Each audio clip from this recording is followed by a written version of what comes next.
A very good morning to all of you. আজি আমি দুটা বহুত অৰ্থপূৰ্ণ আৰু গুৰুত্বপূৰ্ণ কথা ডিসকাস কৰিম। প্ৰথমটো হৈছে যে কমনৱেলথ খেল বা গেমছ আমাৰ হেহতীয়াকৈ অনুষ্ঠিত হ'ল। আমাৰ অসম কন্যা লভলিনা বৰগোহাঁই ডাঙৰীয়ানেও এই খেলত আমাৰ কাৰণে সিলভাৰ মেডেল আনিবলৈ সক্ষম হ'ল। নৰ্থ ইষ্টৰ মীৰাবাই চানু তেখেতে আমাৰ কাৰণে গোল্ড আজুৰি আনিবলৈ সক্ষম হ'ল। আৰু কমনৱেলথ গেমছৰ বিষয়ে আজি আমি আলোচনা কৰিম। তাৰ লগতে আৰু এটা আলোচনা আমাৰ থাকিব। সো কমনৱেলথ গেমছ আমি 2026ত অনুষ্ঠিত হোৱা দেখিবলৈ পালোঁ আৰু ইয়াৰ সবিশেষ বহুখিনি কথা আমি জানিম। ভাৰতৰ কেনেকুৱা পাৰফৰ্মেন্স আছিলে, আমি কোড আৰু কি কৰিব পাৰোঁ তাৰ বিষয়েও আমি আলোচনা কৰিম। আমাৰ টেলিগ্ৰামৰ স্ক্যান কোডটো এইটো, য'ত আপোনালোকৰ কাৰণে পিডিএফটো আমি এভেইলেবল কৰাওঁ। যিসকলে এই পিডিএফটো বিচাৰে আমাৰ টেলিগ্ৰাম চেনেলত যোগ হ'ব পাৰে। অ'কে,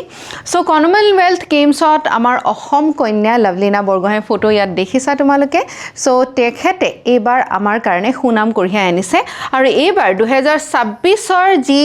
কমনৱেলথ গেমছ আছিলে ক'ত অনুষ্ঠিত হৈছিলে? গ্লাছগোত অনুষ্ঠিত হৈছিলে। অ'কে, আৰু এই যিখন কমনৱেলথ গেমছ আছে কাৰ মাজত অনুষ্ঠিত কৰা হয় এই খেলখন? কমনৱেলথ নেশ্যনছ মানে এটা সময়ত ব্ৰিটিছ শাসনৰ অধীনত যিসমূহ ৰাষ্ট্ৰ আছিলে সেইসমূহ ৰাষ্ট্ৰৰ মাজত এই খেল অনুষ্ঠিত কৰা হয়। আৰু যিহেতু ভাৰতবৰ্ষ এটা সময়ত কমনৱেলথৰ পাৰ্ট আছিলে, মানে ব্ৰিটিছৰ শাসনৰ এটা অংশ আছিলে, সেইকাৰণে আমিও ভাৰতীয় এই খেলত প্ৰতিদ্বন্দ্বিতা আগবঢ়ায়। ইয়াত আমাৰ এইবাৰ ফলাফলত আমাৰ পজিশ্যন কি আছিলে? ভাৰতবৰ্ষই এইবাৰ 4th পজিশ্যন পালে অভাৰঅল মেডেল টেলি। তাৰমানে যিমানকেইখন ৰাষ্ট্ৰই ইয়াত অংশগ্ৰহণ কৰিছিলে তাৰে ভিতৰত আমি ৪ৰ্থ স্থান পাইছোঁ। আৰু টোটেল আমি কিমান মেডেল পাইছোঁ? টোটেল আমি 39টা মেডেল পাইছোঁ। 39টা আমি মেডেল আজৰি আনিবলৈ সক্ষম হৈছোঁ। তাৰে ভিতৰত 13টা গোল্ড, 17টা চিলভাৰ আৰু 9টা ব্ৰঞ্জ। মীৰাবাই চানুৱে এইবাৰ কনজিকিউটিভলি 3rd টাইম কমনৱেলথ গেমছত গোল্ড সোণালী পদক লাভ কৰিবলৈ সক্ষম হ'ল। আৰু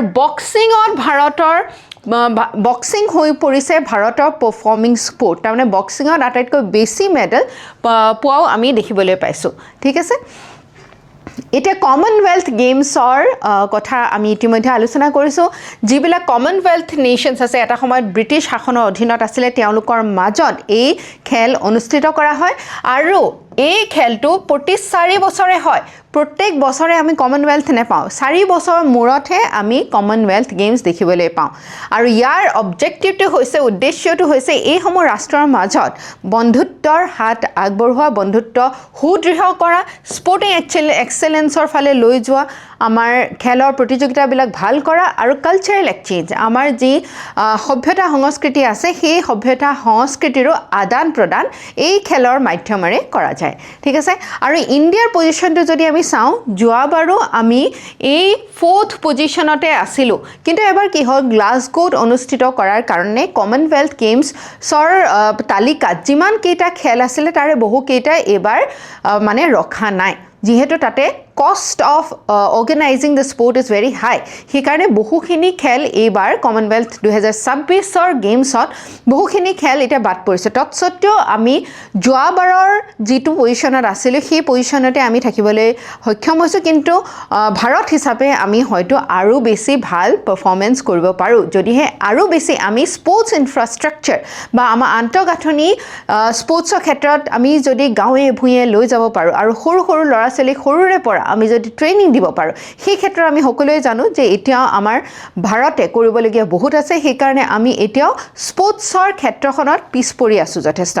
ইয়াত মই তোমালোকৰ কাৰণে এই পিডিএফত যিমানকেইটা মেডেল আমি পাইছোঁ, যি খেলুৱৈ বেলেগ বেলেগ মেডেল পাইছে তাৰ তালিকাখন দি থৈছোঁ। মই গোটেইখন নপঢ়োঁ। মীৰাবাই চানুৱে ৱেইট লিফটিঙত এইবাৰ 48 kgৰ যিটো ৰেঞ্জ আছিলে তাত তেওঁ গোল্ড আনিবলৈ সক্ষম হৈছে। তাৰপিছত চিলভাৰ উইনাৰ্ছত আমি লভলিনা বৰগোহাঁইৰ নামটো পাওঁ। বক্সিঙত তেখেতে 75 kgৰ যিটো পৰ্যায় আছিলে তাত তেওঁ চিলভাৰ মেডেল লাভ কৰিছে। আৰু ব্ৰঞ্জতো আমি বহুকেইজন এথলেটিক্সে এইবাৰ ব্ৰঞ্জ মেডেল পদক পাবলৈ সক্ষম হৈছে। বক্সিঙত আমি মুঠ 10টা মেডেল পাইছোঁ, 7টা গোল্ড, আৰু ইণ্ডিয়াৰ একেবাৰে বেষ্ট পাৰফৰ্মিং স্পৰ্ট হিচাপে দেখা দিছে কমনৱেলথ গেমছৰ আৰু আমাৰ অসম কন্যা লাভলীনা বৰগোহাঁইও এই বক্সিঙেই খেলে আমি সকলোৱে জানো ৱেইট লিফটিঙতো আমি ভাল ভাল বহুখিনি এথলিটছ পাইছোঁ পেৰা এথলিটছো আমি পাইছোঁ জুডোটো আমি হিষ্টৰিক গ'ল্ড মেডেলছ অস্মিতা দে আৰু হৰ্ষ সিঙে লাভ কৰিবলৈ সক্ষম হৈছে সো গভৰ্ণমেণ্টৰ এই কেনেকুৱা ধৰণৰ ইনিচিয়েটিভ আছে আমাৰ স্পৰ্টছ বা আমাৰ খেলৰ জগতখন আৰু বেছি আগুৱাই লৈ যাবৰ কাৰণে তাত আছে আমাৰ major scheme stops target Olympic podium scheme Khelo India sports authority of India fit India movement national centre for excellence যাতে আমাৰ এই খেলৰ জগতখনত আৰু বেছি আমাৰ সুনাম কঢ়িয়াই আনিবলৈ সক্ষম হওঁ আৰু সোনকালৰ পৰাই আমি যাতে যি টেলেণ্ট আছে সেই টেলেণ্টসমূহক চিনাক্ত কৰিব পাৰিম আৰু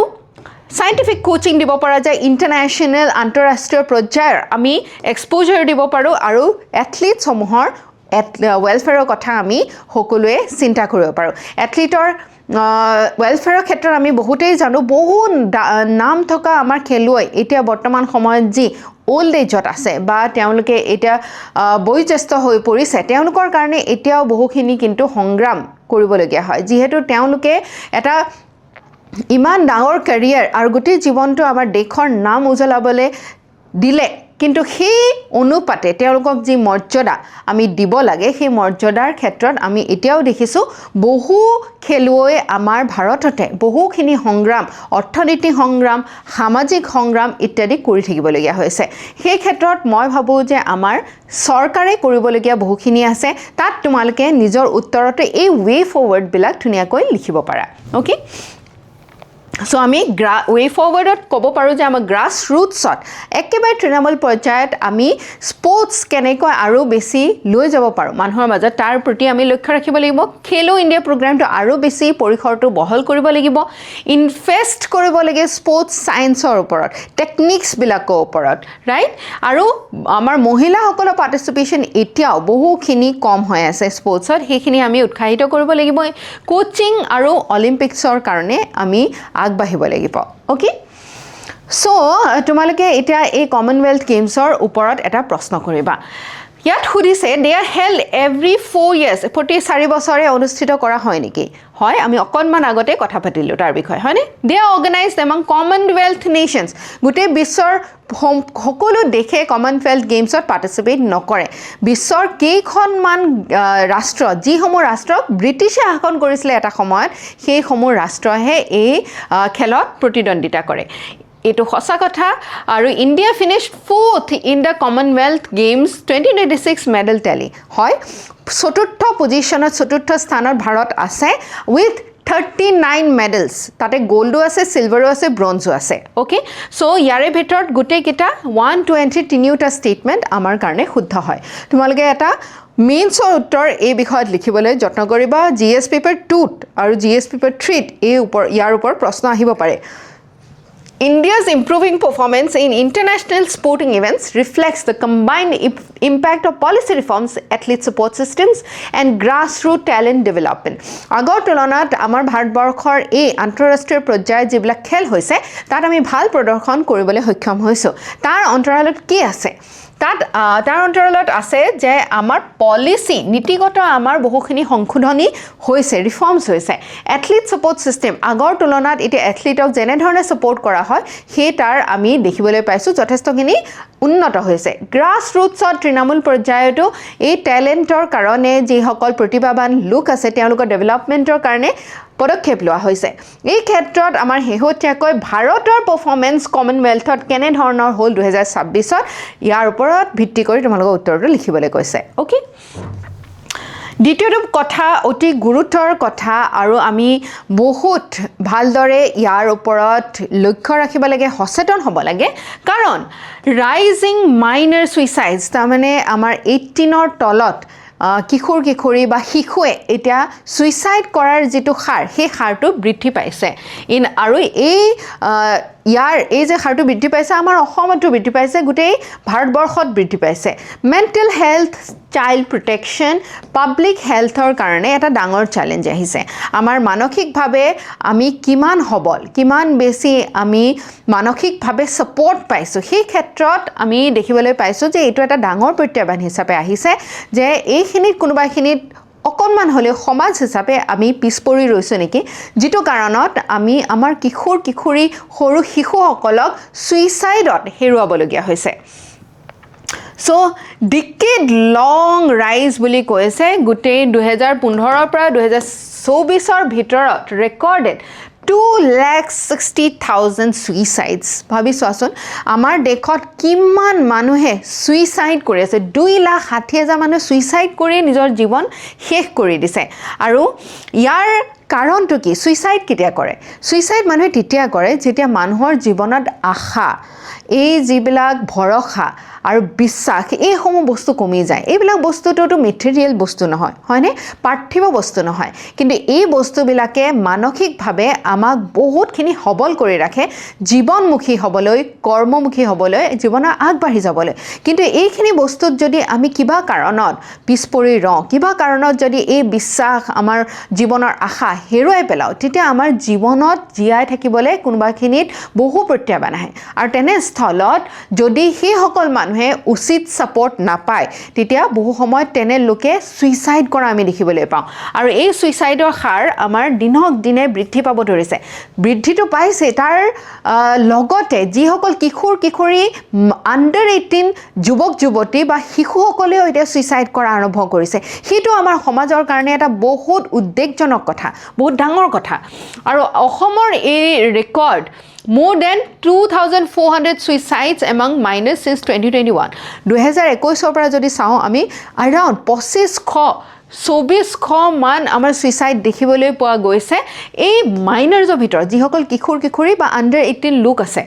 যুৱক যুৱতী আছে over 1,400 victims were under age girls highlighting the greater vulnerability ইয়াৰে ভিতৰত ছোৱালীৰ বা আমাৰ মহিলা বা আমাৰ জেন্ডাৰ স্পেচিফিক যদি আমি চাওঁ তেনেহ'লে গাৰ্লছ কিশোৰীসকলৰ সুইচাইড আত্মহত্যাৰ হাৰ অত্যন্ত বেছি 1400 আমাৰ ইয়াৰে ভিতৰত 2400ৰ ভিতৰত 1400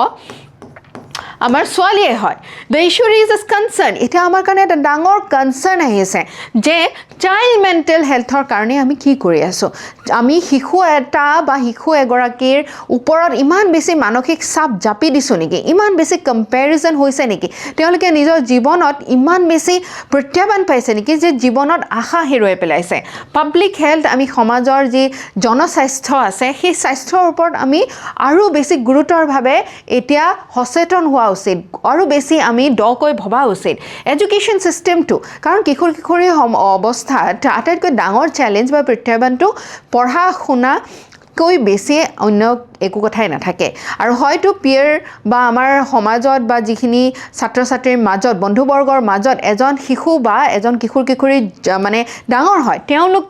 তেওঁলোকৰ মাজতো সেই সাপোৰ্ট সিস্টেমটো বা ফ্যামিলিৰ মাজত সেই সাপোৰ্ট সিস্টেমটো কেনেকুৱা হয় এইখিনি এতিয়া গুৰুত্বভাৱে আমি চিন্তা কৰা উচিত কাৰণ মাইনাৰ সুইচাইডটোৱে আমাৰ সমাজৰ কাৰণে এটা উদ্বেগজনক বিষয়বস্তু তাৰ লগতে ছোৱালীৰ সুইচাইড এতিয়া আমি আৰু বেছি দেখিবলৈ পাইছো এতিয়া এই কনসাৰ্নটো আমাৰ কাৰণে এটা ডাঙৰ কনসাৰ্ন তোমালোকৰ জিএস পেপাৰ 2 এই পলিসি লেভেলত আমি কি কৰিব পাৰো ঠিক আছে আৰু জিএস পেপাৰ 3 যত হেলথ বা সায়েন্সৰ কথা আহে সেইখিনিত তোমালোকে এই প্ৰশ্নবিলাক পাব পাৰা জিএস পেপাৰ 1 তো তোমালোকৰ সোসাইটিৰ কথা আছে আমাৰ উইমেন এম্পাৱাৰমেন্টৰ কথা আছে তাৰ কাৰণে এই বিষয়বস্তুটো অতি গুৰুত্বপূৰ্ণ এটা বিষয়বস্তু ইয়াত আমাৰ ইম্প্যাক্টটো কি হয় আমি সৰুতেই যদি এই কিশোৰসকলক হেৰুৱাই দিও তেতিয়া আমাৰ তেওঁলোকৰ প্ৰডাক্টিভ এজটো গুছিয়ে যায় তেওঁলোকে পৃথিৱীৰ পৰা নাইকিয়া হৈ যায় তাৰ লগতে ফ্যামিলি এটা ট্ৰমাত ভুগে গোটেই আজীৱন যিমান ফ্যামিলি মেম্বাৰ্স আছে এটা ট্ৰমাত ভুগিবলগীয়া হয় সোশ্যাল ইনষ্টেবিলিটি আহে আৰু ইয়াৰ দ্বাৰা কোনোবাই যদি সুইচাইড কৰিছে এইটো কথা শুনিছে কাৰোবাৰ যদি অলপমান হতাশা হৈছে অলপমান ডিপ্ৰেছন এংজাইটি হৈছে সেইটো আকৌ এটা চেইন ৰিঅ্যাকশনৰ দৰে বেলেগকো প্ৰভাৱিত কৰে আৰু ইয়াৰ দ্বাৰা আমি যেটো হিউম্যান ডেভেলপমেন্ট বুলি কওঁ ঠিক আছে এজন মানুহৰ যেটো বিকাশ সেই বিকাশত যদি আমি মানে সামগ্ৰিকভাৱে চাওঁ তেতিয়া দেখিবলৈ পাওঁ ইমান সংখ্যক লোক যদি কম বয়সতে সুইচাইডত তেওঁলোকে প্ৰাণ হেৰুৱাবলগীয়া হয় তেনেহলে আমাৰ সমাজৰ এটা ডাঙৰ প্ৰশ্নবোধক চিন আমাৰ সমাজৰ কাৰণে আহে যে আমি সমাজ হিচাপে আমি কেনেকুৱা এখন সমাজ গঢ় দিছোঁ, আমি কিমান ছাপোৰ্ট কৰিব পাৰিছোঁ, নে আমি নেগেটিভ হৈ গৈ আছোঁ, বেলেগক অকল বেয়াকৈ কোৱা, বেয়াকৈ ধৰা, এইবিলাক কথাতে আমি লাগি আছোঁ। চ' এই চাইক'লজিকেল যিবিলাক ফেক্টাৰ্ছ আছে ইয়াৰ ওপৰত আমি গুৰুত্ব দিব লাগিব। এংজাইটি, ডিপ্ৰেশ্যন, কোনোবাই যদি হতাশাত ভুগিছে, কোনোবাই যদি বহুদিন ধৰি হাঁহিব পৰা নাই, আমি লক্ষ্য কৰা উচিত। আমি মানুহ হিচাপে আনজন মানুহে কি অনুভৱ কৰিছে তাৰ প্ৰতি আমি সহানুভূতিশীল হোৱা উচিত।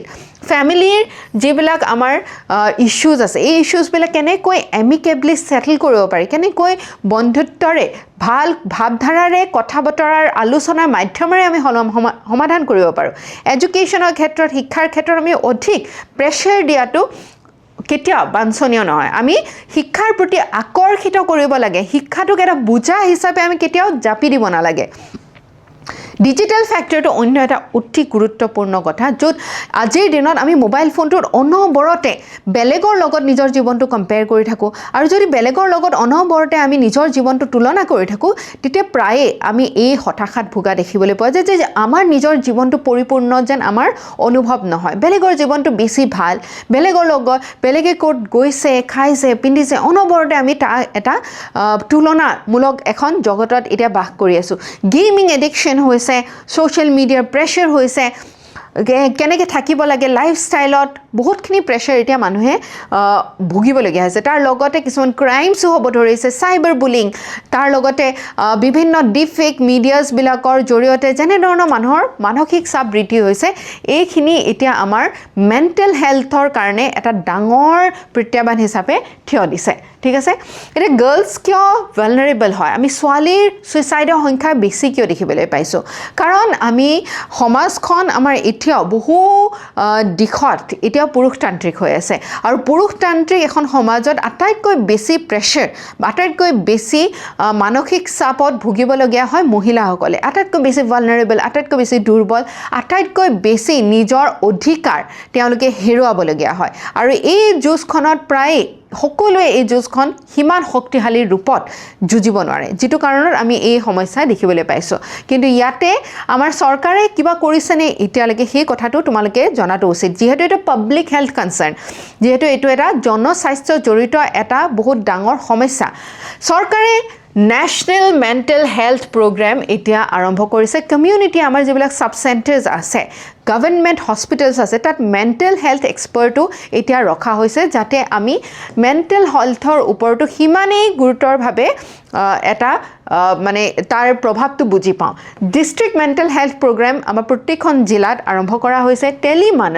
টেলিমানছটো হৈছে national tele mental health helpline. কাৰোবাৰ যদি মানসিকভাৱে কিবা যুঁজ কৰি আছে, তেনেহ'লে এই হেল্পলাইনত তেওঁলোকে ফোনৰ যোগেৰে বিভিন্ন কাউন্সেলিং লাভ কৰিব পাৰে। নেশ্যনেল ছুইচাইড প্ৰিভেনশ্যন ষ্ট্ৰেটেজি এটা বিশেষ ৰণকৌশল লোৱা হৈছে, যাতে এই ডাঙৰ সমস্যাটোৰ লগত আমি যুঁজিব পাৰোঁ। তাৰ কাৰণে এৱেৰনেছ, ইণ্টাৰভেনশ্যন, আগতীয়াকৈ কথা বতৰা আলোচনা কৰা, কেপাচিটি বিল্ডিং, মানুহক আৰু বেছি সক্ষম কৰি তোলা, আৰু ৰেষ্ট্ৰিক্টিং এক্সেছ টু মিনছ, কেনেকৈ ছুইচাইড কৰে, কাৰোবাৰ যদি টেণ্ডেঞ্চি আহিছে তেওঁক কেনেকৈ সেই সমস্যাৰ পৰা লৈ আনা। আগতে এটা এনেকুৱা সমস্যা আছিলে যে আমাৰ দেশত যেতিয়া IPCখন আছিলে, ইণ্ডিয়ান পিনেল কোডখন আছিলে, তেতিয়া ছুইচাইডটোৱে এটা ক্ৰাইম হিচাপে তাত পৰিগণিত হৈছিলে। মেণ্টেল হেল্থৰ ওপৰত মানে কিমান কমকৈ ভবা হৈছিলে, কিন্তু এতিয়া BNS অহাৰ পিছত, ভাৰতীয় ন্যায় সংহিতা অহাৰ পিছত এই ক্ৰিমিনেল কেটেগৰীৰ পৰা ছুইচাইডটো আঁতৰাই দিয়া হ'ল। কাৰণ এইটো এটা কোনোবা এজন ব্যক্তিয়ে জানি বুজি ভাল পায়, ভাল জীৱনটো উপভোগ কৰি থকা সময়ত কেতিয়াও ছুইচাইড নকৰে। সেই মানুহজনে নিশ্চিতকৈ মেণ্টেলি বহুত বেছি চাপত, মানসিক চাপত ভুগিব লাগিব, বহুত হতাশাত ভুগিব লাগিব, তেতিয়াহে এজন মানুহে নিজৰ জীৱনটো শেষ কৰি দিব পাৰে। আৰু সেইবাবে এতিয়া ছুইচাইডটো ক্ৰিমিনেল এটা অফেন্সৰ পৰা আঁতৰাই অনা হৈছে আমাৰ BNSত। চ' ইয়াত আমাৰ ৰোল কেৱল চৰকাৰৰ নহয়, সকলোৰে, আমাৰ সমাজত প্ৰতিজন ব্যক্তিৰে ইয়াত এটা বহুত সক্ৰিয় ভূমিকা থাকিব লাগে। আমি যদি ওচৰতে কাৰোবাক দেখিছোঁ হতাশাত ভুগিছে, আমি এষাৰ ভাল মাত দিবৰ কাৰণে আগবাঢ়ি আহিব লাগে। আজিৰ দিনত যেনেকৈ ইমান বেছি আমি অকলশৰীয়া হৈ গৈছোঁ, নিজৰ মোবাইল ফোনটোত যিমানেই বেছি সোমাই গৈছোঁ, সিমানেই বেছি আমাৰ কাৰণে ৰিস্ক বাঢ়িব ধৰিছে অ'কে তোমালোকে ইয়াৰ ভিত্তিক এটা ষ্টেটমেণ্ট বেছড MCQ কৰা consider the following statements regarding mental health initiatives mental health মানসিক মানে স্বাস্থ্যৰ কাৰণে আমাৰ মনোস্বাস্থ্যৰ কাৰণে কি ইনিচিয়েটিভ লোৱা হৈছে national mental health programme aims to provide community based mental health care yes এই যিটো প্ৰগ্ৰাম আমাৰ ভাৰত চৰকাৰে লৈছে ইয়াৰ দ্বাৰা আমাৰ যি কমিউনিটি আছে এই কমিউনিটি বা আমাৰ সমাজৰ মাজৰ পৰা এই মেণ্টেল হেল্থ প্ৰগ্ৰামছবিলাকৰ কাৰণে সক্ৰিয় এটা ইনিচিয়েটিভ লৈছে Manas is a national tele mental health support initiative very important এই টেলি মানসৰ কথা তোমালোকে মনত ৰাখিব লাগে মেথছৰ এনচাৰটো তোমালোকে স্পেচিফিক ইয়াৰ কথা উল্লেখ কৰিব লাগে টেলি মানসটো আমাৰ নেশ্যনেল মেণ্টেল হেল্থ টেলিফোনৰ যোগেৰে এটা ফোন কলৰ যোগেৰে যিখিনি কাউন্সেলিং প্ৰদান কৰা হয় national suicide prevention strategy was launch to strengthen suicide prevention and mental health intervention yes এইটো এটা ৰণকৌশল লোৱা হৈছে যিহেতু গোটেই ভাৰতৰ কাৰণে এটা ডাঙৰ প্ৰত্যাহ্বান হৈ থিয় দিছে তাৰ কাৰণে এটা বিশেষ ৰণকৌশল ভাৰত চৰকাৰে লৈছে সাষ্টেইনেবল development goal 3 includes mental health sustainable development goals মই কৈছোঁ ইতিমধ্যে তোমালোকে SDG আমাৰ 17টা আছে 2030 লগে এই গোটেইকেইটা তোমালোকৰ মুখত মনত থাকিব লাগে আৰু তোমালোকৰ যেতিয়াই তোমালোকে যিকোনো উত্তৰ লিখা এই SDG গ'লক তোমালোকে টানি আনি উত্তৰত সংলগ্ন কৰিব পাৰা পভাৰ্টি হেল্থ পভাৰ্টি প্ৰথমটো আমাৰ গ'ল হয় গোটেই বিশ্বৰ যি দৰিদ্ৰতা আছে সেইটো নিৰ্মূল কৰা তাৰ লগতে 3 নম্বৰ গ'লটো আমাৰ হেল্থৰ লগত জড়িত আমাৰ স্বাস্থ্যৰ লগত জড়িত আৰু স্বাস্থ্য কেৱল ফিজিকেল স্বাস্থ্যটোৱে নহয় মেণ্টেল স্বাস্থ্যৰ ওপৰতো SDGয়ে ইয়াৰ ওপৰত কি কৰিছে মানে গুৰুত্ব দিছে সো এইটো definitely is correct all the 4 statements are correct okay so আমাৰ foundation batch for new college students নতুনকৈ যোৱা কলেজ ষ্টুডেণ্টছৰ কাৰণে বা যিসকলে এতিয়া প্ৰিপেৰেশ্যন আৰম্ভ কৰিব বিচাৰিছে 0ৰ পৰা তেওঁলোকে আমাৰ অফিচিয়েল নম্বৰত যোগাযোগ কৰিব পাৰে 17 আগষ্টৰ মানডেৰ পৰা আমাৰ ক্লাছ ষ্টাৰ্ট হ'ব with this we wrap up today's session thank you so much